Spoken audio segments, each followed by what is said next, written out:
أعوذ بالله من الشيطان الرجيم.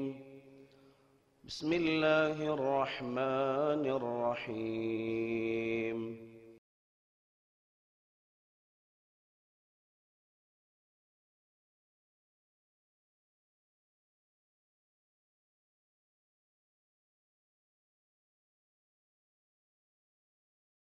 السلام عليكم ورحمة الله تعالى وبركاته. الحمد لله رب العالمين والصلاة والسلام على سيد المرسلين وعلى آله وصحبه أجمعين إلى يوم الدين. رب اشرح لي صدري ويسر لي أمري واحلل عقدة من لساني يفقهوا قولي. எல்லா புகழும் ஏகரவன் அல்லாஹுக்கே உரித்தாகட்டுமாக. அவனது அன்பும் அருளும் சாந்தியும் சமாதானமும் நமது இறுதி இறை தூதர் ஸல்லல்லாஹு அலைஹி வஸல்லம் அவர்கள் மீதும், அவர்கள் வழி நடந்த சத்திய சஹாபாக்கள், தாபிஈன்கள் மற்றும் இங்கே கூடி குழுமி இருக்கிற நம் அத்துணை பேர் மீதும் என்றென்றும் நின்றுதலவட்டுமாக. எல்லாமல்ல அல்லாஹு ஜல்ல ஷானு தஆலா நம்முடைய இந்த ஒன்றுகுடலை அவனால் ஒப்புக்கொள்ளப்பட்ட ஒன்றுகுடலாக ஆக்கி அருள் புரிவானாக. இங்கிருந்து நாம் பிரிந்து சென்றதற்கு பின்னால் அவனால் கருணை புரியப்பட்ட மக்களாக நம்மை நமது இல்லங்களை நோக்கி அனுப்பி வைப்பானாக என்ற முதல் பிரார்த்தனையோடு, அருமை சகோதரர்களே, மனித வாழ்வில் விலை மதிக்க முடியாத ஒரு செல்வம் இருக்கிறது என்று சொன்னால் அது பணமோ, பிள்ளைகளோ, ஆரோக்கியமோ, கல்வியோ அல்ல. நான் இப்படி சொல்லும்போது நீங்கள் விழி உயர்த்தலாம். பணம் போனால் கூட அதை திரும்ப சம்பாதித்துக் கொள்ளலாம். பிள்ளைகள் இல்லை என்றால் கூட சில போது மீண்டும் பிள்ளை பாக்கியம் நமக்கு கிடைக்கலாம். ஆரோக்கியம் கூட இழந்து போனால் சில போது அதை மீட்டெடுக்கலாம். கல்வியும் அப்படித்தான். இந்த செல்வங்களை விட மிக முக்கியமான ஒன்று இருக்கிறது. என்னவென்றால் நேரம். மனித வாழ்வில் சென்று போனால் மீண்டும் கிடைக்காத ஒரு செல்வம் இருக்கிறது என்று சொன்னால், மீட்டெடுக்க முடியாத ஒன்று இருக்கிறது என்று சொன்னால் அது நேரம்தான். எனவே தான் நேரத்தையும் காலத்தையும் காலம் பொன் போன்றது என்று சொல்வார்கள். காலம் ஆக்சுவலி பொன் போன்றது கிடையாது. பொன்னை கூட நாம் மீட்டெடுக்கலாம், காலத்தை மீட்டெடுக்க முடியாது. காலம் உயிர் போன்று. உயிர் சென்றால் திரும்ப மீட்டெடுக்க முடியாது. எனவே காலம் என்பது மிக முக்கியமான ஒன்று. அல்லாஹ்வின் பார்வையிலும், அல்லாஹுடைய தூதருடைய ஸல்லல்லாஹு அலைஹி வஸல்லம் அவர்கள் பார்வையிலும், இஸ்லாத்தின் பார்வையிலும் காலம் என்பது மிக மிக முக்கியமான ஒன்று இருக்கிறது. ஆனால் அந்த காலத்தை குறித்து தான் நம்மிடத்தில் அலட்சியம், பொடுபோக்கு. வீணாக ஊர் சுற்றுவதற்கு சில போது டைம் பாஸ் என்று நாம் சொல்லலாம். வெட்டியாக எதையாவது செய்வதற்கு நாம் என்டர்டைன்மெண்ட் என்று நாம் பெயர் வைத்திருக்கலாம். இந்த காலத்தின், நேரத்தின் அருமை என்பது முஸ்லிம்களுக்கு உணர்த்தப்பட வேண்டிய ஒரு அருள்கொடையாக இருந்து கொண்டிருக்கிறது. அல்லாஹ் அருள் செய்த மக்களை தவிர எவ்வளவு நேரத்தை முஸ்லிம்கள் வீணடிக்கிறார்கள் நீங்கள் பாருங்கள். அல்லாஹுடைய சத்தியங்களை நீங்கள் அம்ம ஜுஸூல பார்க்கலாம். பெரும்பாலும் அல்லாஹு தஆலா அம்ம ஜுஸூல தான் அதிகமான சத்தியங்களை செய்திருப்பான். சத்தியங்களை எல்லாம் நீங்கள் பாருங்கள், எல்லாம் காலத்தின் மீது செய்த சத்தியங்களாகத்தான் இருக்கும். வல்லைலி இதா யக்ஷா, அல்லாஹு தஆலா சொல்கிறான், மூடும் இரவின் மீது சத்தியமாக, அது காலம். வன்னஹர் இதா தஜல்லா, பிரகாசிக்கும் பகல் மீது சத்தியமாக, அது காலம். வல்துஹா வல்லைலி இதா சஜா, ஒளிமிக்க பகல் மீது சத்தியமாக, அமைதியான இரவின் மீது சத்தியம். எல்லாம் காலத்தை தான் அல்லாஹு தஆலா சொல்கிறான். வல் ஃபஜ்ர் வலயாலின் அஷ்ர், அதிகாலை மீது சத்தியமாக, 10 இரவுகள் மீது சத்தியமாக, வல் அஸ்ர், காலத்தின் மீது சத்தியமாக என்றே ஒரு அத்தியாயத்தில் அல்லாஹு தஆலா சொல்கிறான்.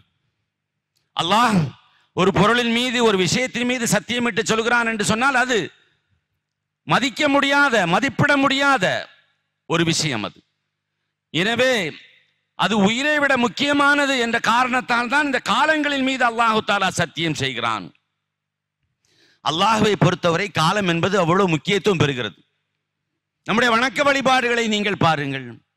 காலத்தோடு தொடர்புடையவதாகவே எல்லா வணக்க வழிபாடுகளும் இருப்பதை நாம் உணர்ந்து கொள்ளலாம். தொழுகை குறித்து அல்லாஹு தஆலா சொல்கிறான், இன்ன ஸலாத்த கானத் அலல் முஃமினீன கிதாபம் மௌகூதா. தொழுகை மோமின்களுக்கு நேரம் குறிப்பிடப்பட்டதாக இருக்கின்றது. Particular time for Fajr prayer, particular time இருக்கிறது. லுஹருக்கு ஒரு டைம் இருக்கிறது, அஸ்ருக்கு ஒரு டைம், மக்ரிபுக்கு ஒரு டைம், எல்லாத்துக்கும் ஒரு டைம் இருக்குது. நீங்க நினைச்ச நேரத்தில் எந்த தொழுகையும் தொழ முடியாது. அந்த தொழுகையை தான், அந்த குறிப்பிட்ட நேரத்துடைய தொழுகையை தான் தொழ முடியும். ஃபஜ்ரை இப்போ தொழ முடியுமா? முடியாது. எனவே அந்த தொழுகைகளுக்கு கூட, வணக்கத்திற்கு கூட குறிப்பிட்ட நேரம் இருக்கிறது. ரசூலுல்லாஹி ஸல்லல்லாஹு அலைஹி வஸல்லம் அவரிடத்தில் கேட்கப்பட்டது, ஐயு ஸலாத் அஃலல் அல்லது ஐயுல் அமால் அஹப்பு இலல்லாஹ், அல்லாஹ் அதிகம் விரும்புகிற செயல் எது என்று கேட்கப்பட்ட போது அஸ்ஸலாத்து அலா வக்திஹா, அந்த குறிப்பிட்ட நேரத்தில் நிறைவேற்றுகிற தொழுகை என்று பெருமானார் ஸல்லல்லாஹு அலைஹி வஸல்லம் அவர்கள் சொல்லி காட்டினார்கள். ரமலான் நோன்பும் அப்படித்தான். இந்த குறிப்பிட்ட மாதத்தில் தான் கட்டாய நோன்பை நோக்க வேண்டும், நேரம் இருக்கிறது. ஹஜ்ஜும் அப்படித்தான். அதற்கென்று ஒரு 10 தினத்தை அல்லாஹு தஆலா, அல்லாஹ்வுடைய தூதர் ஒதுக்கி இருக்கிறார்கள். அதுக்கு மேற்பட்ட நாம் விரும்பும் நேரத்தில் ஹஜ்ஜுடைய அமலை செய்ய முடியாது. இப்ப அரஃபா என்பது எவ்வளவு முக்கியம் என்று உங்களுக்கு தெரியும். ஆனால் இப்போது சென்று பாருங்கள், அரஃபாவுக்கு ஒரு மகத்துவம் கிடையாது. இப்ப ஹஜ்ஜுடைய நேரம் என்று சொன்னால் அரஃபா மைதானத்தில் பிறை 9 நின்றே தீர வேண்டும். குறிப்பிட்ட காலம் இருக்கிறது. தாமதமாக வந்தால் கூட, அல்லது அரஃபாவில் நிற்காவிட்டால் கூட, இப்ப அரஃபால அன்னைக்கு நின்றே தீரணும். நான் ஒருத்தன் ஹஜ்ஜில் போயிட்டு காபால தவாப் செஞ்சுட்டு இருக்கேன், அரஃபாவில் பிறை 9, என்னுடைய ஹஜ்ஜி நிறைவேறாது. அப்ப அந்த குறிப்பிட்ட நேரம் என்பது மிக முக்கியமான ஒன்றாக இருக்கிறது. ஜக்காத்தையும் நீங்கள் பாருங்கள், அதற்கொண்டு நிசாப் இருக்கிறது, கால அளவீடு இருக்கிறது. எனவே இங்கே சத்தியங்கள் அல்லாஹு தஆலா காலத்தின் மீது சொல்லுகிறான். வணக்க வழிபாடுகள் காலத்தின் அளவீடாக இருக்கிறது. ஏன் இஸ்லாம் இந்த அளவு தூரம் காலத்தோடு அனைத்தையும் தொடர்புபடுத்துகிறது? காலத்தின் அருமையை நீங்கள் புரிந்து கொள்ள வேண்டும் என்பதற்காக, நேரத்தின் அருமையை நீங்கள் உணர்ந்து கொள்ள வேண்டும் என்பதற்காக. நாம எல்லா இடங்களும், ஒரு வீடு, ஒரு பள்ளிவாசல், ஒரு கட்டிடம், எங்க சென்றாலும் சுவர் கடிகாரத்தை நாம பார்க்கிறோம். வால் கிளாக் ஏன் மாட்டி வைக்கிறோம்? டைம் நமக்கு தெரியணுங்கிறனால. அலங்காரமாக இருந்தாலும் இல்லாவிட்டாலும் கை கடிகாரத்தை எல்லோரும் அணிகிறார்கள். ஏன்? அந்த நேரம் என்பது மிக முக்கியமான ஒன்று. ஒரு முஸ்லிமுக்கு நேரத்தின் மதிப்பு தெரிய வேண்டும், ஒரு மனிதனுக்கு தெரிய வேண்டும். ஆனால் நாம் வீணடிக்கிற நேரத்தை பாருங்கள். தொலைக்காட்சிக்கு முன்னாடி, தொலைக்காட்சி பார்க்க கூடாது என்றோ, கைபேசி பார்க்க கூடாது, மொபைல் யூஸ் பண்ணக்கூடாது என்றோ நாம் சொல்லவில்லை. ஆனால் நாம் வீணடிக்கிற நேரத்தை பாருங்கள். 3, 4, 5 மணி நேரங்கள் நேரம் போவதே தெரியாமல் அரட்டை என்ற பெயரில் ஊர் சுத்துகிறோம். மொபைலை நோண்ட தொடங்கிவிட்டால் எவ்வளவு நேரம் வீணடிக்கிறோம். ஊர் சுற்றுகிறோம், பலன் என்ன? ஒன்றுமில்லை. நேரம் வீணாகிறது. வாட்ஸ்அப், ஃபேஸ்புக், ட்விட்டர் இதெல்லாம் இயற்கையுடைய வரம்தான். ஆனால் எல்லாத்துக்கும் ஒரு அளவீடு இருக்கிறது, ஒரு எல்லை இருக்கிறது. மனிதன் அளவு கடந்து அங்கே செல்கிறான். மறுமையில் 5 கேள்விகளுக்கு நாம் பதில் சொல்ல வேண்டும் என்று ரசூலுல்லாஹி ஸல்லல்லாஹு அலைஹி வஸல்லம் சொன்ன அந்த நபிமொழி நமக்கு தெரியும் இல்லையா? உம்ரிஹி ஃபீமா அஃப்னா, ஒட்டுமொத்த வாழ்வையும் அல்லாஹ் தஆலா கேட்பான். எப்படி நீர் செலவு செய்தாய் சொல்லு. ஒட்டுமொத்த வாழ்வு 70 வருஷம், 80 வருஷம், அது ஒரு 15 வருடங்கள் உங்களுடைய பால்ய வயதாக இருந்திருந்தால் அதற்கு பின்புள்ள அத்தனை வருடங்களுக்கும் நீங்கள் பதில் சொல்ல வேண்டும். எப்படி பதில் சொல்லுவோம்? யோசித்து பாருங்கள். மரியமில், சூரத்தில் மரியமில் ஒரு வசனம் வருகிறது, இன்னம நஅுது லஹும் அத்தா, அவர்களுடைய வாழ்நாளை எல்லாம் நாம் எண்ணி கணக்கிடுகிறோம். எப்படி எண்ணி கணக்கிடுகிறோம்? ஒவ்வொருவருடைய வாழ்நாளையும், நானும் நீங்களும் ஒவ்வொருவருடைய வாழ்நாளையும் அல்லாஹ் கணக்கிட்டுக் கொண்டிருக்கிறான் நாட்களாக. இப்னு அப்பாஸ் ரலியல்லாஹு தஆலா அன்ஹு அவர்கள் இந்த வசனத்துக்கு விளக்கம் சொல்லும் போது சொல்கிறார்கள், ஐ நஅது அன்ஃபாஸஹும் ஃபித் துன்யா, இந்த உலகத்தில் மக்களுடைய மூச்சுக்களை நாம் கணக்கிடுகிறோம் என்று அல்லாஹ் சொல்கிறான். மூச்சுக்கள், சுப்ஹானல்லாஹ், நம்முடைய மூச்சுக்கள் கணக்கிடப்படுகின்றன என்று யோசித்து பாருங்கள். வாழ்நாளை அல்லாஹு தஆலா வருடமாக பிரிக்கிறான், வருடத்தை அல்லாஹ் மாதமாக பிரிக்கிறான், மாதத்தை அல்லாஹு தஆலா வாரமாக, நாட்களாக, பின்னர் மணித்துளிகளாக பிரித்து, ஒவ்வொரு மணித்துளிகளையும் வினாடிகளாக பிரித்து, வினாடிகளில் நீங்கள் எவ்வளவு மூச்சுட்டீர்கள் என்று அல்லாஹு தஆலா பிரித்து அது குறித்தெல்லாம் அல்லாஹு தாலா கேள்வி கேட்பான் என்று இப்னு அப்பாஸ் ரலியல்லாஹு தஆலா அன்ஹு குறிப்பிட்டு தருகிறார்கள். எவ்வளவு தூரம் அபாயகரமான கட்டத்தில் நாம் இருக்கிறோம் என்று யோசித்து பாருங்கள். ஒரு நாள் ஒரு உத்தேசமாக 24,000 மூச்சுக்களை 24,000 வச்சுக்கோங்க, சும்மா ஒரு தோராயமாக வச்சுக்கொள்ளும். ஒவ்வொரு மூச்சாக அல்லாஹு தாலா கேள்வி கேட்பான் என்றால் எப்படி நாம் பதில் சொல்லுவோம்? இந்த மூச்சை விடுகிற நேரத்தில் நீ என்ன செய்து கொண்டிருந்தாய்? இந்த மூச்சை விடுகிற நேரத்தில் நீ எங்கே இருந்தாய்? கேள்வி கேட்க தொடங்கிவிட்டால் நம்முடைய கதி அதோ கதிதான். நேரம் எவ்வளவு வீணடிக்கப்படுகிறது. இந்த நேரத்தில் நாம் ஜாமில் அஸ்ஹர்ல இருந்தேன், உரை கேட்டுக் கொண்டிருந்தேன், தராபி தொழுதேன் என்று சொன்னால் தப்பித்து விடலாம். ஆனால் வேற ஏதேனும் ஒன்றில் நான் ஈடுபட்டிருந்தேன் என்றால் நாம பதில் சொல்ல மாட்டோம். அல்லாஹ் அதை போட்டு காட்டுவான். இன்னா குன்னா நஸ்தன்சிஹு மா குன்தும் தஅமலூன், நீங்கள் செய்கிற அனைத்தையும் நாம் பிரதி எடுக்கிறோம். அல்லாஹ் சொல்கிறான், பிரதி ஆடியோ வீடியோ ரெண்டும் உங்களுக்கு காட்டப்படும். எல்லாம் நீங்க பார் என்ன செய்து கொண்டிருந்தா என்று.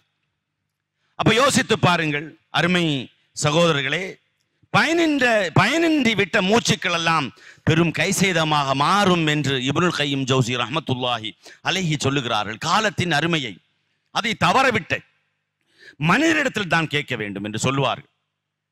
+2 படிக்கிற ஒரு மாணவன் பொது தேர்வில் சரியாக எழுதாவிட்டால் ஒரு வருடம் அவனுக்கு வீணாகிவிடும். அவனுக்கு தெரியும் ஒரு வருடத்துடைய மதிப்பு என்ன என்று, இல்லையா? நீங்கள் குறை மாதமாக 8 மாசத்தில் ஒரு தாய் குழந்தையை பெற்றெடுக்கிறாள் என்று சொன்னால் 1 மாதத்துடைய அருமை அவளுக்கு தெரியும். இன்னொரு மாதம் கழிந்து இந்த குழந்தை பிறந்திருக்காதா, நிறை மாத குழந்தையாக இருந்திருக்குமே என்று. வார இதழ் நடத்துவோரிடத்தில் சென்று கேளுங்கள். ஒரு வாரத்துடைய மகிமை மதிப்பு அவர்களுக்கு தெரியும். எக்ஸாம் ஹால்ல தூங்கிட்டு இருந்தான் ஒரு மாணவன் என்று சொன்னால் 1 மணி நேரத்துடைய மதிப்பு அவனுக்கு தெரியும். தூங்கியதால் ஏற்பட்ட இழப்பு, பேரிழப்பு என்ன என்று. ஒரு பஸ்ஸையோ ஒரு ட்ரெயினையோ தவறவிட்ட பயணியிடத்தில் சென்று கேளுங்கள். 1 நிமிடத்துடைய மதிப்பை அவர் சொல்லுவார். 1 நிமிடம் நான் முன்னால் வந்திருந்தால் அந்த பேருந்தை பிடித்திருக்கலாம், அந்த புகை வண்டியை பிடித்திருக்கலாம், இல்லையா? யோசித்து பாருங்கள் அருமை. ஒரு வினாடியுடைய மதிப்பு. நீங்கள் பாருங்கள், ஒரு விபத்தில் சிக்கியவர் அல்லது விபத்தில் சிக்கி தப்பியவர் பிராக்சர் ஆஃப் செகண்ட் என்று சொல்லுவார்கள். கண்ணிமை நேரத்தில் மயிரிழையில் நான் உயிர் தப்பினேன் என்று சொல்லுவார். அவர்களுக்கு தெரியும் அந்த வினாடியுடைய மதிப்பு. ஒரு மில்லி செகண்டை கூட நீங்கள் பாருங்கள், ஒலிம்பிக்கில் ஓட்ட பந்தயத்தில் வெள்ளி பதக்கம் வாங்கிய ஒரு இடத்தில் சென்று கேட்டால் சொல்லுவார்கள் மில்லி செகண்டுடைய மதிப்பு. அதில் நான் வேகமாக ஓடி இருந்தால் தங்கப்பதத்துக்கு வந்திருப்பேனே என்று. இவர்களெல்லாம் பின்னாடி நீங்க பார்த்தீர்கள் என்றால் நேரத்தை மிக முக்கியமாக கருதியவளாக இருக்கிறார்கள். உலமாக்கள் சொல்லி காட்டுவார்கள், சலஃபு உலமாக்கள். அல்லாஹ்வுடைய கோபமும் அல்லாஹ்வுடைய திருப்தியும் எதில் இருக்கிறது தெரியுமா? ومن علامات غضب الله على العبد تضييع الوقت. எவன் ஒருவன் நேரத்தை வீணடிக்கிறானோ அவன் மீது அல்லாஹ் கோபப்பட்டிருக்கிறான், அல்லாஹ் கோபம் கொண்டிருக்கிறான் என்பதற்கான அடையாளம் அவன் நேரத்தை வீணடித்துக் கொண்டே இருக்கிறான். ஒருவன் நேரத்தை வீணடிக்கிறான் என்று சொன்னால் அல்லாஹ் அவன் மீது கோபப்பட்டிருக்கிறான், அப்படியே விட்டுடுவான் அவனை. வீணடி வீணடி வீணடி. ومن علامات رضا الله على العبد أن يجعل شواغله أكثر من وقته. யாரை அல்லாஹ் தஆலா திருப்தி அடைந்தானோ அவனுக்கு வழங்கப்பட்ட நேரத்தை விட அதிகமாக வேலை செய்து கொண்டிருப்பான். ஆமாம் அருமை சகோதரர்களே, அப்படித்தான் இருக்கிறது. இன்றைய மனிதர்களை நீங்கள் பாருங்கள், நேரத்தை வீணடிக்கிற மக்களை பார்க்கிற போது ஒரு டைம் பாஸ் வேணும், என்டர்டைன்மெண்ட் வேண்டும் தான், இல்லை என்று சொல்லவில்லை. எல்லாத்திற்கும் ஒரு எல்லை இருக்கிறது. ஹசனுல் பன்னா குறிப்பிட்டு காட்டுவார்கள், நம்மிடம் இருக்கின்ற நேரம் நாம் செய்ய வேண்டிய வேலைகளை விட குறைவாக இருக்கிறது. நாம் செய்ய வேண்டிய பணிகள் 24 மணி நேரத்தை விட அதிகமாக இருக்கிறது, நம்மிடத்தில் நேரம் குறைவாக இருக்கிறது என்று சொல்லி காட்டுவார்கள். நபிகள் நாயகம் ஸல்லல்லாஹு அலைஹி வஸல்லம் சொன்னார், நிஅமத்தானி மக்பூனுன் ஃபீஹிமா கஸீரும் மினன் நாஸ். 2 பேரருள்களை அல்லாஹ் தந்திருக்கிறான், அருட்கொடைகளை அல்லாஹ் தஆலா தந்திருக்கிறான். 2 அருள்கொடைகளை. அதில் அநேகமான மனிதர்கள் ஏமாற்றம் அடைந்திருக்கிறார்கள். உங்களுக்கு தெரியும், ஒன்று ஆரோக்கியம், இன்னொன்று நேரம். ஆரோக்கியம் ஓய்வும் இன்னொன்று ஆரோக்கியமும். ஓய்வு நீங்க முதுமையில தான் நமக்கு ஓய்வு, அப்பதான் நம்ம கிடைச்ச நேரத்தில் அதை பயன்படுத்தி இருக்கலாமே. ஆரோக்கியம் அப்படித்தான். இப்ப இளமையில நமக்கு பயங்கரமா தெரியும் என்ன, அப்புறம் 40-50 வயசுல அந்த ஆரோக்கியம் போன பின்னால் யோசித்து பாருங்கள். எனவே இரண்டுமே தவறியதற்கு பின்புதான் நாம் ஐயோ ஐயோஹோ என்று கை செய்தப்படுகிறோம். நேரம் என்பது மிக முக்கியமான ஒன்று. நாம் எல்லாவற்றுக்கும் நேரம் ஒதுக்க வேண்டும், ஆனால் நேரத்தை வீணடித்து விடக்கூடாது. பாவங்களுடைய துவக்கம் எங்கிருந்து நீங்கள் யோசித்து பாருங்கள். பாவங்கள், தவறுகள், குற்றங்கள் எங்கிருந்து வருகிறது? எங்கிருந்து அவற்றுடைய துவக்கம் என்ன? நேரத்தை வீணடிப்பவர் தான். அங்கிருந்தால் பாவங்கள் துவங்கு. நான் நேற்றைக்கே சொன்னேன் உங்களுக்கு, சும்மா இருப்பவனின் மூளை ஷைத்தானின் ஆலை என்று நான் சொன்னேன். நான் ஆதம் அலைஹிஸ்ஸலாத்து வஸ்ஸலாம் அவர்களுடைய அந்த செய்தியும் சொன்னேன். ஷைத்தான் ஆதம் அலைஹிஸ்ஸலாத்து வஸ்ஸலாம் அவரிடத்தில் வந்தான், சொர்க்கத்தில் அவருக்கு வேலை இல்லை. அப்ப அந்த சும்மா இருக்கிற ஒரு இடத்துல தான் ஷைத்தான் வருகிறான். யூசுப் அலைஹிஸ்ஸலாத்து வஸ்ஸலாம் அவர்களுடைய அந்த செய்தியை நான் சொன்னேன். சுலைஹா என்ற அந்த அம்மையார் மூலம் எவ்வளவு வேஸ்ட் வீணடிக்கப்பட்டது, நேரம் வீணடிக்கப்பட்டது, திறமை, ஆற்றல்கள், செல்வம், உணவு இல்லையா? ஊரையே கூட்டினாங்க அந்த அம்மா. எல்லார் கையிலையும் ஆப்பிளை கொடுத்தாங்க அல்லது பழத்தை கொடுத்தாங்க. ஒரு விருந்து, கத்தி, பெண்கள், அதற்கான ஏற்பாடுகள், அதற்கான நேரம், எதற்காக? ஜீரோ, நத்திங், ஒன்றும் கிடையாது. ஜஸ்ட் யூசுப் அலைஹிஸ்ஸலாத்து வஸ்ஸலாம் அவர்கள் பாஸ் பண்ணி போறது. யோசித்து பாருங்க, என்ன கிடைச்சிச்சு? என்ன பலன்? என்ன பலன்? ஒண்ணும் இல்லை. ஒரு ஒரு அமைச்சருடைய மனைவிக்கு பேலஸ்ல என்ன வேலை? அரண்மனையில் என்ன வேலை? ஒண்ணும் இல்லை. யாரெங்க என்று கூப்பிட்டால் கூப்பிட்ட குரலுக்கு ஓடிவதற்கு 100 பணிப்பெண்கள் இருக்கிறார்கள். ஒரு வேலையும் இல்லை. ஷைத்தானுக்கு தான் வரான். நேரம் வீணடிக்கப்படுகிற போது அது ஒரு ஃபேஷன் ஷோ மாதிரி ஆயிடுச்சு இல்லையா? அது ஒரு ஃபேஷன் ஷோ மாதிரி. அருமை சகோதரர்களே, எனவே கியாமத்தில் வீணடித்த நாட்களை குறித்து, நேரங்களை குறித்து நிச்சயம் அல்லாஹு ஜல்லஷானு தஆலா கேட்கிறான். அல்லாஹு ஜல்லஷானு தஆலா சொல்கிறான், வக்ஸுத் ஃபீ மஷீக். குர்ஆன்ல இருக்குது வக்ஸுத் ஃபீ மஷீக். என்ன அர்த்தம் அதுக்கு? உன் நடையில் கூட நீங்க அதுல எழுதியிருப்பாங்க வந்து டிரான்ஸ்லேஷன்ல பெரும்பாலும் வக்ஸுத் ஃபீ மஷீக், நடுநிலைமையாக நேர்மையாக நட. அதாவது ரொம்ப வேகம் இல்லாமல் ரொம்ப ஸ்லோவாகவும் இல்லாமல் நடந்து செல்ல, அது பொருளாக இருக்கலாம். ஆனால் வக்ஸுத் ஃபீ மஷீக், உனது நடையில் ஒரு நோக்கத்தை ஏற்படுத்திக்கொள். மக்சது உருதுல, ஹிந்தில எல்லாம் மக்சதுன்ற நோக்கம் தான். துமர மக்சது கியா ஹை அப்படின்னா என்ன அர்த்தம்? நோக்கம் என்ன? நடையில் ஒரு நோக்கத்தை ஏற்படுத்த அல்லாஹ் தஆலா சொல்கிறான். நீ நடக்கிறியா, வீட்டை விட்டு வெளியே போறியா, ஏதோ ஒரு நோக்கத்திற்காகத்தான் வெளியே செல்ல வேண்டும். ஒன்று வாக்கிங்கா இருக்கலாம், அல்லது தொழிலா இருக்கலாம், வியாபாரத்துக்காக இருக்கலாம், ஆரோக்கியத்திற்காக இருக்கலாம். சும்மா போகாது. உன் நடை நோக்கம் என்ன? நடைக்கு ஒரு நோக்கத்தை ஏற்படுத்திக் கொள் என்று அல்லாஹு ஜல்லஷானு தஆலா நமக்கு சொல்லி தருகிறான். ஆனால் இங்க நாம பார்த்தா, இங்க ஏன் நிக்கிறீங்க? ஒரு ஆள்கிட்ட ஒரு ஒரு இளைஞர்கிட்ட, ஏன்பா இங்க நிக்கிற? சும்மா டைம் பாஸ். ஒரு எது டைம் பாஸ்? இப்ப பாஸ் பண்ணும் அளவுக்கு இளைஞர் இடத்தில் நேரம் இருக்கிறது. அஸ்ருல் பன்னா சொல்லுகிறார், நமக்கு நேரம் இல்லை என்று. யோசித்து பாருங்க, நாம் செய்ய வேண்டிய பணிகள் எவ்வளவோ இருக்கிறது என்று. ஏன் எப்ப பார்த்தாலும் மொபைல் நோண்டி இருக்கீங்க? Time pass. ஏன் எப்ப பார்த்தாலும் இந்த டிவிக்கு முன்னாடி? Time pass.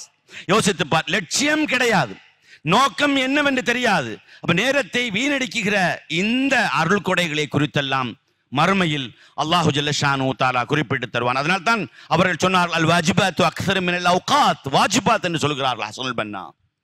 நாம் செய்ய வேண்டிய கட்டாய கடமைகள் நம்மிடம் இருக்கின்ற நேரத்தை விட அதிகமாக இருக்கிறது என்று சொல்லி காட்டுகிறார்கள். ஒரு நிமிட நேரத்தில் என்ன செய்யலாம் என்று நெட்ல தட்டி பாருங்க. ஒரு நிமிட நேரத்தில் நம்மால் என்ன எல்லாம் செய்ய முடியும் நெட்ல தட்டி பாருங்க. வந்து குவி அப்படியே. எவ்வளவு புரியல? தான தர்மம் இல்ல, ஒரு நிமிடம் தான தர்மம் செய்யலாம். என்னெல்லாம் செய்யலாம்? ஒரு நிமிடம் நாம் வீணடிக்கிற நேரங்கள், ஃபாத்திஹா சூராவை 3 முறை ஓதலாம். ஒரு நிமிட நேரத்தில் சூரா இக்லாஸை 20 தடவைகள் ஓதலாம். எவ்வளவு நன்மை கிடைக்கும் யோசித்து பாருங்கள்.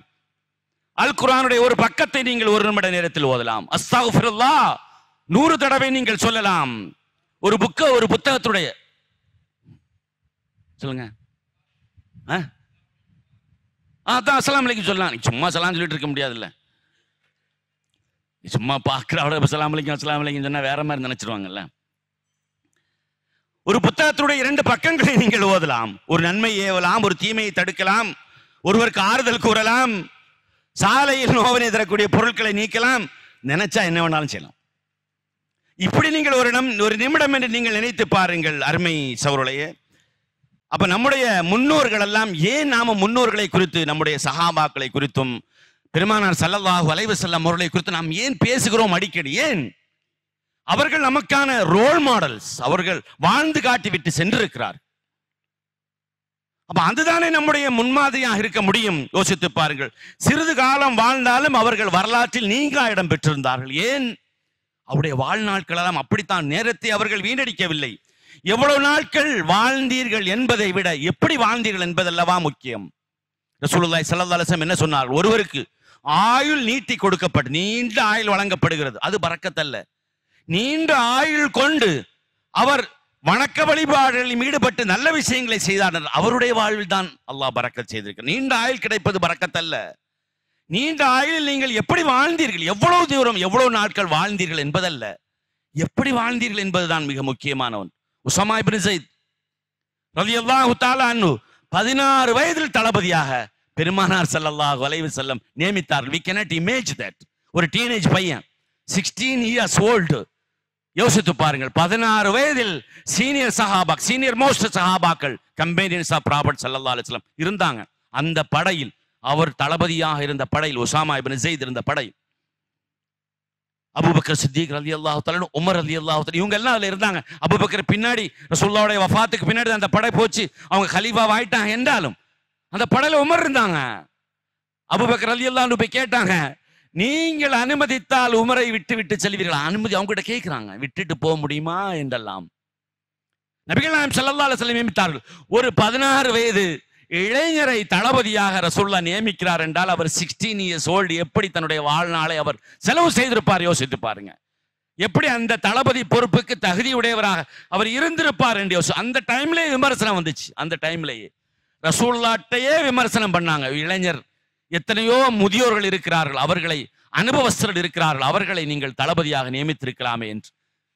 புகார்ல பதிவு செய்த நபிமொழி நீங்க எடுத்து பாருங்க. வல்லாஹி இன்னஹு லஹலீகுல் இமாரா, தலைமை தாங்குவதற்கென்றே அவர் படைக்கப்பட்டிருக்கிறார் என்று பெருமானார் ஸல்லல்லாஹு அலைஹி வஸல்லம் குறிப்பிட்டு தந்தார். படைக்கப்பட்டிருக்கிறார். நேரம் எப்படி அவர் செலவு செய்திருப்பார் என்று யோசித்து பாருங்கள். முஹம்மது அல் ஃபாத்திஹ் இஸ்தான்புல் துருக்கி, இஸ்தான்புல்லை வெற்றி கொண்ட போது முஸ்லிம்கள் நீண்ட நாள் கனவு. 23 வயதில் அவர் இஸ்தான்புல்லை வெற்றி கொண்டார் என்று வரலாறுகள் நமக்கு சொல்லி காட்டுகிறது. உக்பத்து பின் நாஃபி மிகப்பெரிய ஒரு சஹாபி. மொரோக்கோவை வெற்றி கொண்டார், ஆப்பிரிக்காவை வெற்றி கொண்டார், எகிப்தை வெற்றி கொண்டார்.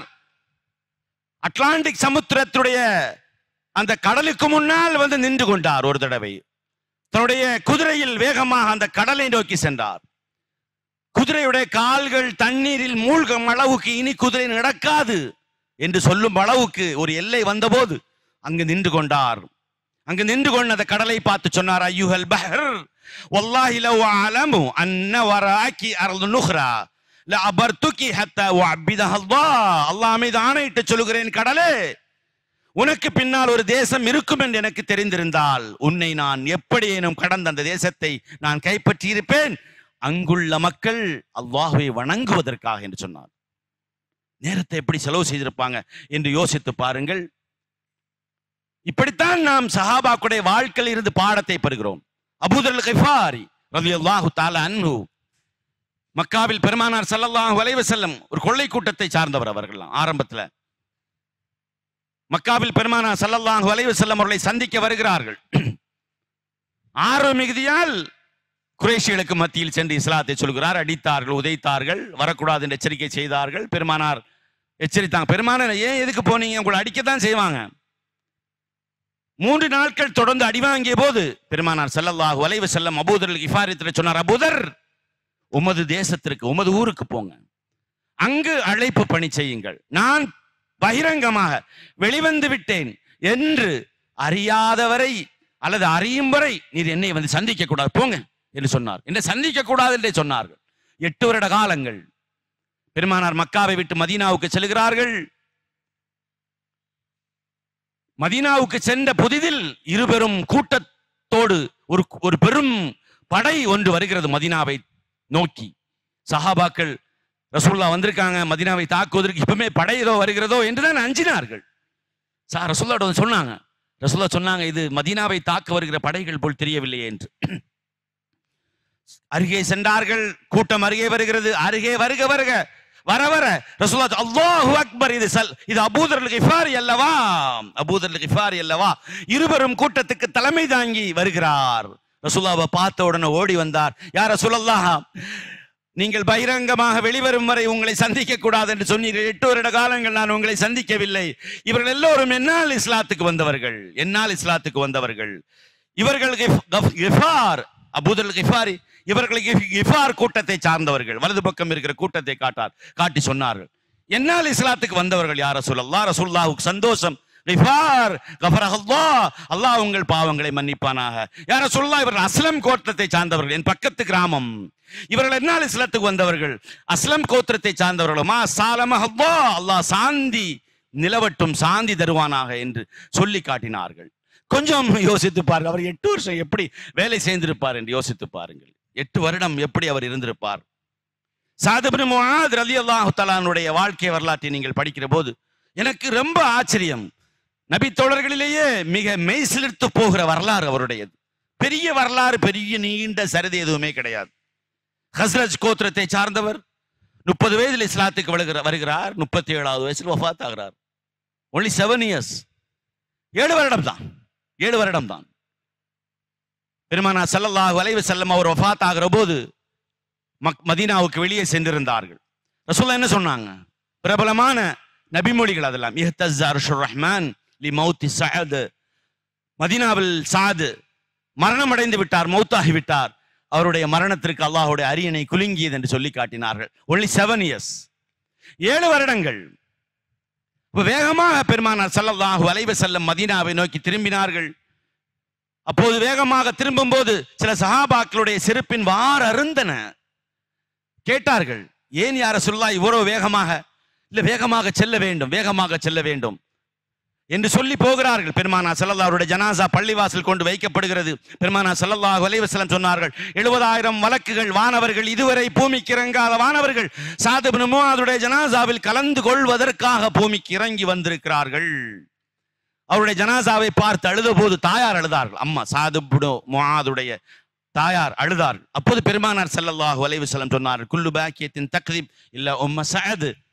தன் பிள்ளை இறந்து விட்டால் அழக்கூடிய தாய்கள் எல்லாம் இந்த உலகத்தில் பொய்யாகத்தான் அழுகிறார்கள். குல்லு பாக்கியத்தின் தக்தீப். குழந்தை அழுதா, பிள்ளை இறந்தால், மகன் மரணித்தால் எந்த தாயாவது பொய்யா அழுவார்களா? ஆனால் ரசூலுல்லாஹ் சொல்லுகிறார்கள், அந்த ஓமானம் என்பது மிக உச்சபட்ச சொல்நயத்தில் இருக்கிறது. அழுகிற தாய்மார்கள் எல்லாம் பொய்யாகத்தான் அழுகிறார்கள், அல்லது அழுகிறவர்கள் எல்லோரும் பொய்யாகத்தான் அழுகிறார்கள். ஸஅத் இப்னு முஆதுடைய மரணத்திற்காக அவருடைய தாயார் அழுகிற அழுகையை தவிர என்று சொல்லி காட்டினார். அந்த அழுகை பொய் கிடையாது. அவர் எப்படி வாழ்ந்திருப்பார் என்று யோசித்து பாருங்கள். அவருடைய ஜனாசாவில் கலந்து கொள்வதற்காக பெருமானார் ஸல்லல்லாஹு அலைஹி வஸல்லம் பள்ளிக்குள் வருகிறார்கள். தங்களுடைய ஆடைகளை கணுக்காலுக்கு மேல் தூக்கியவராக, ஒரு காலை அங்கிட்டும் ஒரு காலை இங்கிட்டும் வைத்து ஒதுங்கி ஒதுங்கி தூக்கி காலை தூக்கி ஆடையை தூக்கி, பள்ளிவாசல் காலியா இருக்கு, அவ்வளவு கூட்டம் ஒன்றும் கிடையாது. சஹாபாக்கள் கேட்டால், என்ன யார சொல்லலாம், கூட்ட நெரிசலில் நடந்து செல்வதை போல தாங்கள் செல்கிறீர்கள். இன்னல் மலாயிகத கானத் தஹ்மிலுஹு. இங்கே அவருடைய ஜனாசாவில் கலந்து கொள்வதற்காக வானவர்கள் வந்திருக்கிறார்கள், நான் எப்படி செல்லுவேன் என்று பெருமானார் ஸல்லல்லாஹு அலைஹி வஸல்லம் குறிப்பிட்டு காட்டி, 7 வருட வாழ்வு ஒரு மனிதர் எப்படி வாழ்ந்திருக்க முடியும் என்று யோசித்து பாருங்கள். இன்னும் நமக்கு அல்லாஹு தஆலா வாழ்நாளை நீட்டி தந்திருக்கிறான். நம்மோடு சென்ற வருடங்களில் இருந்த எத்தனையோ நபர்கள் இன்று நம்மோடு இல்லை. அல்லாஹ் அந்த வாழ்நாளை நம்மை நீட்டித்து தந்திருக்கிறான். அவனை வணங்குவதற்கான வாய்ப்பை தந்திருக்கிறான், நோன்பு பிடிப்பதற்கான. அப்ப இன்னும் நம் மீது அல்லாஹ் அருள் புரிந்திருக்கிறான் என்றுதான் அர்த்தம். அப்ப எஞ்சி இருக்கிற நாட்களை நாம் எப்படி செலவு செய்ய வேண்டும் என்பதுதான் இங்கே நமக்கான கேள்வியாக இருக்கிறது.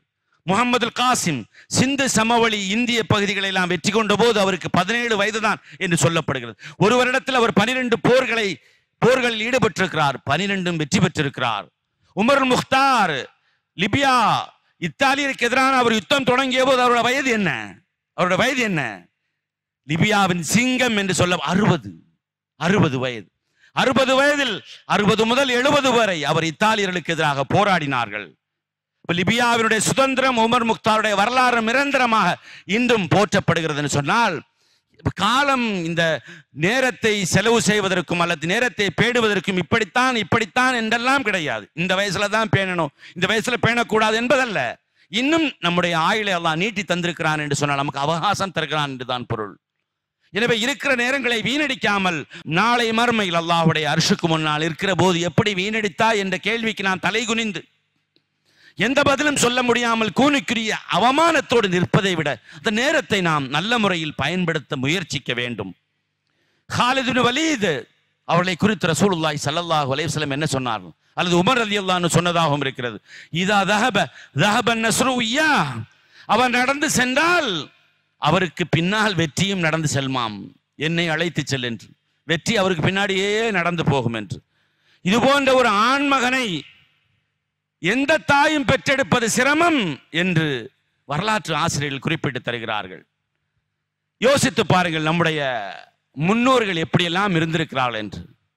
சில அறிஞர்களுடைய இமாம்களுடைய வரலாறுகளை படிக்கிற போது நமக்கு உண்மையிலே மயிர் கூச்சரிகிறது. இவ்வளவு தூரமெல்லாம் நடந்திருக்கு. சக்ராத்துடைய காலத்தில் ஒரு பிரபலமான இமாம் மரணப்படுக்கையில் கிடக்கிறார். அப்போது அவர் சுற்றி நின்ற மாணவர்கள் அவருக்கு ஷஹாதத்து கலிமா சொல்லி கொடுக்கிறது வந்திருக்காங்க. அப்போ அவர் கேட்கிறார், ஹலில் அஃதலு அன் தஹஜ்ஜல் இன்சானு மாஷியன் அவர் அகிபா, ஒரு மனிதன் ஹஜ்ஜி செய்வது நடந்து ஹஜ்ஜி செய்வது சிறந்ததா, வாகனத்தில் செல்லு ஹஜ்ஜி செய்வது சிறந்ததா, அது குறித்த ஆதாரங்களை எல்லாம் சொல்லுங்கள். அவர் கேட்கிற சக்ராத்துடைய நேரத்தில் அவர் இருக்கிறார். ஆனால் அவர் என்ன சொல்லுகிறார், நடந்து ஹஜ்ஜி செய்வது சிறப்பா, வாகனத்தில் ஹஜ்ஜி நடந்து இங்கேருந்து இந்தியாவிலேருந்தே போறது கிடையாது, அது ஆதாரம் அதுக்கெல்லாம் கிடையாது, அவங்களுடைய அந்த இடங்களில் இருந்து.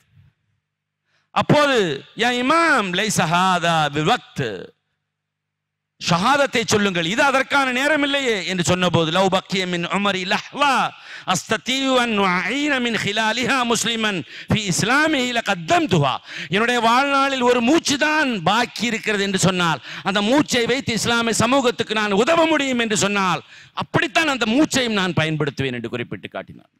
ஒரு மூச்சு தான் பாக்கி இருக்கிறது, அதை வைத்து நான் இஸ்லாமிய சமூகத்துக்கு உதவ முடியும் என்று சொன்னால் நான் அதை இஸ்லாமிய சமூகத்துக்கு உதவும் மூச்சாகத்தான் விடுவேன் என்று அந்த இமாம் குறிப்பிட்டு காட்டினார். இமாம் நபவி ரஹ்மத்துல்லாஹி, நீங்க பாருங்க, இமாம் நபவி ரஹ்மத்துல்லாஹி அலைஹி அவர்கள் அவர் என்னெல்லாம் புத்தகங்கள் எழுதி, ஃபேமஸான புத்தகங்கள் என்னது, அவர் தன்னுடைய லட்சியத்தை சொல்கிறார்.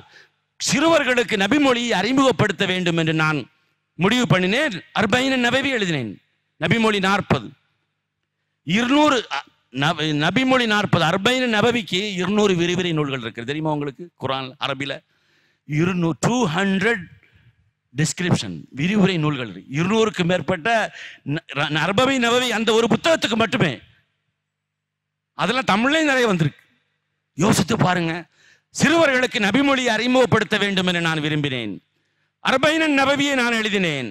பொதுமக்களுக்கு நபிமொழியை அறிமுகப்படுத்த வேண்டும் என்று நான் விரும்பினேன். ரியாது சாலிஹீனை எழுதினேன். அறிஞர்களுக்கு நபிமொழியை அறிமுகப்படுத்த வேண்டும் என்று நான் விரும்பினேன். முஸ்லிம் நபிமொழி தொகுப்பு நூலுக்கு விரிவுரை நான் எழுதினேன், ஷரஹ் எழுதினேன் என்று குறிப்பிட்டு காட்டுகிறார்கள். மொத்தம் 40 வருடங்கள் தான் வாழ்ந்திருக்கிறார்கள்.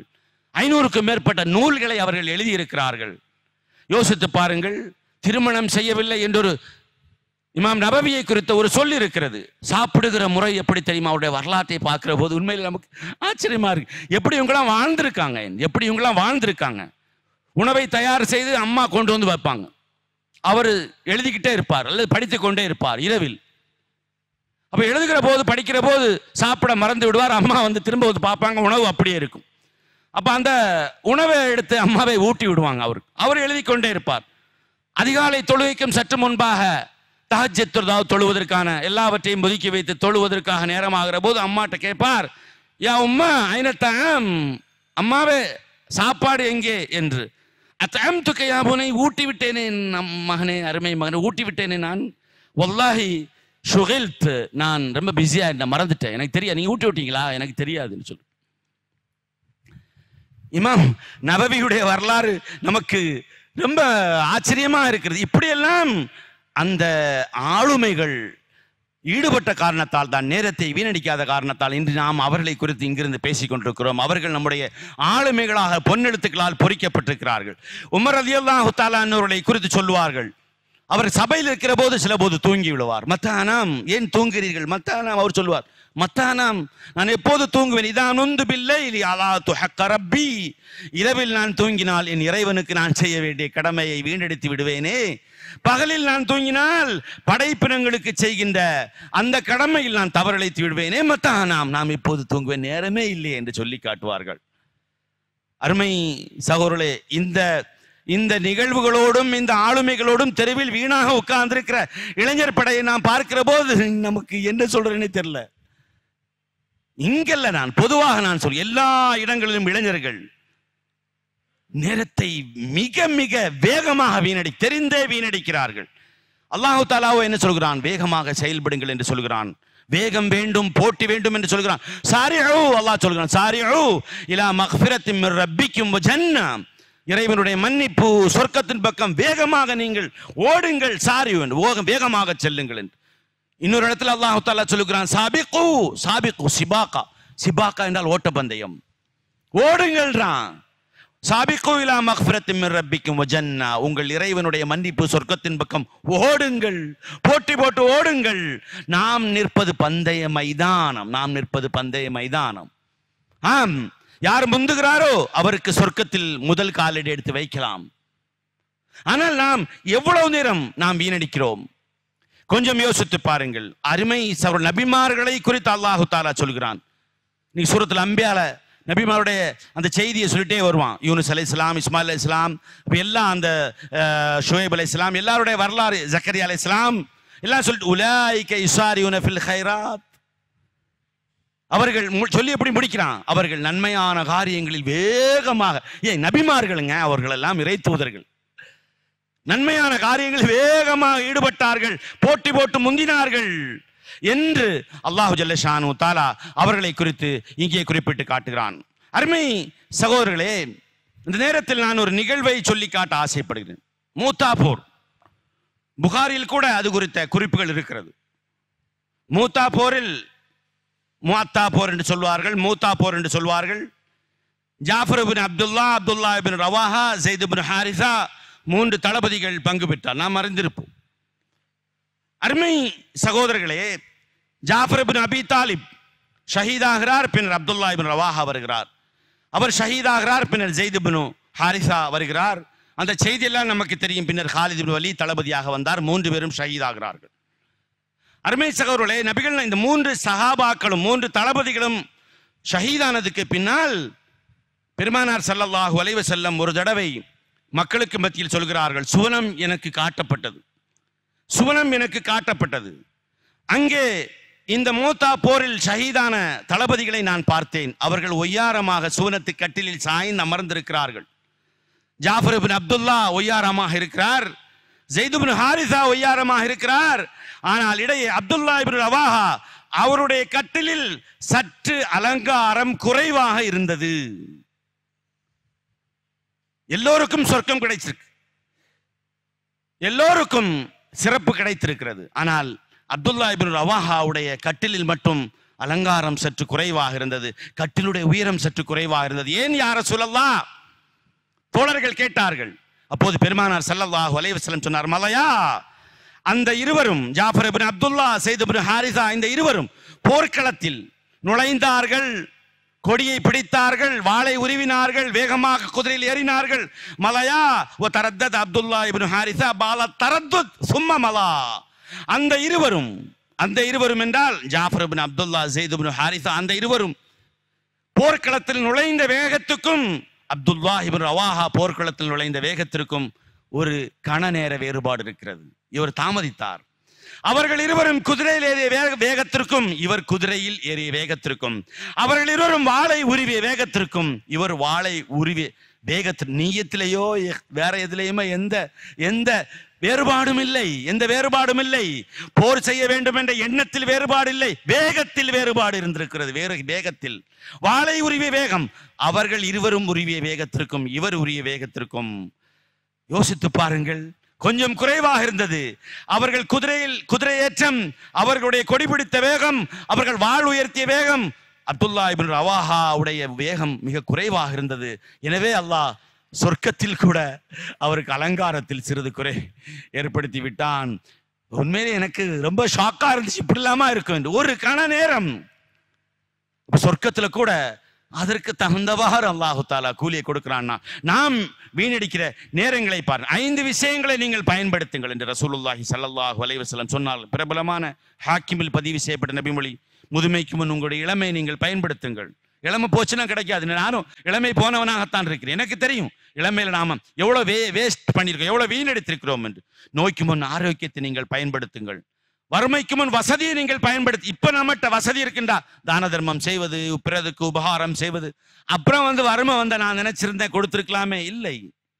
தர்மம் செய்ய நினைத்தால் உடனடியாக கொடுத்து விடுங்கள். இன்னைக்கு நாம 100 ரூபாய் கொடுக்கணும்னு நினைக்கிற ஒரு ஆளுக்கு நீங்க நாளைக்கு யோசிச்சு பாருங்க, 50 ரூபா கொடுத்தா போதும் ஷைத்தான் ஊசலாட்டத்தை வரும். 50 ரூபா கொடுத்து அப்ப இன்னும் 2 நாள் கழிச்சு இல்ல யாரா கொடுத்திருப்பாங்க, தேவையில்லை. ஷைத்தான் கொடுக்க கூடாது என்று எப்போதும் சொல்ல மாட்டான், தாமதப்படுத்துவான், போஸ்ட்போன் பண்ணு என்றுதான் சொல்லுவான். எனவே வறுமைக்கு முன் வசதியை நீங்கள் பயன்படுத்துங்கள். வேலைக்கு முன் ஓய்வை நீங்கள் பயன்படுத்துங்கள். ஓய்வு கிடைச்சிருக்கா, நல்ல விஷயம். ஓய்வு என்பது இஸ்லாத்தை பொறுத்தவரை அப்படியே ரிலாக்ஸா கட்டில உட்கார்ந்துட்டு மல்லாக்கப்படுத்து அதுவல்ல. ஒரு பணியிலிருந்து இன்னொரு பணிக்கு செல்வதுதான் ஓய்வு. ஒரு டென்ஷன், மோர் டென்ஷன், ஒரு பணியிலிருந்து டென்ஷன் குறைவான ஒரு பணிக்கு நீங்கள் வாருங்கள். அல்லது ஒரு பணியிலிருந்து இன்னொரு பணி, அதுதான் ஓய்வு. சும்மா ஒன்றுமில்லாமல் ஹாயாக உட்கார்ந்து இருப்பது ஓய்வு அல்ல முஸ்லிமை பொறுத்தவரை. வேலைக்கு முன் ஓய்வை பயன்படுத்துங்கள், மரணத்துக்கு முன்பு வாழ்வை பயன்படுத்துங்கள். ரசூலுல்லாஹி ஸல்லல்லாஹு அலைஹி வஸல்லம் சொல்லி இருக்கிறார்கள். எனவே அருமை சகோதரர்களே, அல்லாஹ்வின் நல்லடியார்களே, நமக்கு கிடைத்திருக்கு, நாம மனிதர்கள் தான், சாதாரணமான மனிதர்கள் தான், எனக்கு தெரியும். இருந்தாலும் நமக்கு கிடைத்திருக்க நேரத்தை முடிந்தவரை வீணாக்காமல் அதை எப்படி பயன்படுத்த முடியுமோ, குறைந்தபட்சம் இந்த ஏனைய எஞ்சி இருக்கிற ரமதானிலாவது மிக மிக பயனுள்ளதாக இந்த எஞ்சிய நாட்களை பயன்படுத்தி ஏனைய வாழ்நாட்களையும் அப்படி நாம் பயன்படுத்தக்கூடிய தௌஃபீக்கை அல்லாஹு தஆலா தர வேண்டும். அதற்காக நாம் அல்லாஹ்விடத்தில் பிரார்த்தனை செய்ய வேண்டும். அப்படி நேரத்தை வீணடிக்காத பொன்மக்களாக, நன்மக்களாக அல்லாஹு தஆலா உங்களையும் என்னையும் ஆக்கி அருள் புரிவானாக. வாஹிர் தஅவானா அல்ஹம்துலில்லாஹி ரப்பில் ஆலமீன். சுப்ஹானல்லாஹி வ பிஹம்திஹி, சுப்ஹானக்கல்லாஹும்ம வ பிஹம்திக, நஷ்ஹது அன் லா இலாஹ இல்லா அன்த, நஸ்தக்ஃபிருக வ நதூபு இலைக். சுப்ஹான ரப்பிக ரப்பில் இஸ்ஸத்தி அம்மா யசிஃபூன் வ ஸலாமுன் அலல் முர்ஸலீன் வல்ஹம்துலில்லாஹி ரப்பில் ஆலமீன். அஸ்ஸலாமு அலைக்கும் வ ரஹ்மத்துல்லாஹி தஆலா வ பரகாத்துஹு.